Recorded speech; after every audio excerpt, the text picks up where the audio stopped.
আসসালামু আলাইকুম everyone, welcome to my channel. আশা করি সকলে সুস্থ আছেন। তো আজকে আপনাদের সঙ্গে শেয়ার করব লইট্টা শুটকি রেসিপি। তাহলে চলেন শুরু করা যাক। প্রথমে কড়াইতে দিয়ে দিব পরিমাণ মতো তেল।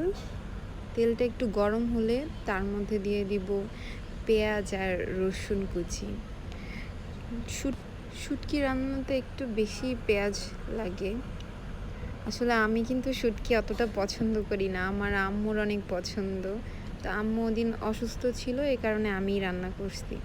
এরপর পেঁয়াজ রসুনটা ভালো করে ভেজে তার ভিতর দিয়ে দিব আদা রসুন আর জিরা বাটা। তারপর একটু ভালো করে সব কিছু একসঙ্গে নেড়ে নিব। তার ভিতর দিয়ে দিচ্ছি একটু মরিচের গুঁড়া। আসলে শুটকি রান্না একটু ঝাল ঝাল ভালোই লাগে, আমার আম্মুর একটু ঝাল ঝাল অনেক পছন্দ। তারপর আগে থেকে কেটে গরম পানিতে ভিজিয়ে রেখেছিলাম শুটকি, মশলার মধ্যে ওটাকে দিয়ে দিব। আসলে আমি কখনো আগে রান্না করিনি শুটকি, এ কারণে আমি পানি সহই ওটাকে ঢেলে দিয়েছিলাম। তারপর ওটাকে ভালো করে নেড়ে নিলাম। যতক্ষণ না পানি শুকিয়ে আসছে ততক্ষণ পর্যন্ত নাড়তে থাকবো, না হলে ওটা নিচে লেগে যেতে পারে। শুটকি রান্না তো একদম ভাজা ভাজা করে ফেলবো, এর জন্য বারবার নাড়তে থাকতেছি।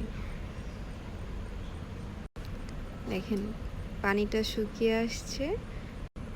তাহলে তৈরি হয়ে গেল আমার লইট্টা শুটকি রেসিপি। ভিডিওটা ভালো লাগলে অবশ্যই একটি লাইক দিবেন আর চ্যানেলটি সাবস্ক্রাইব করে দিবেন।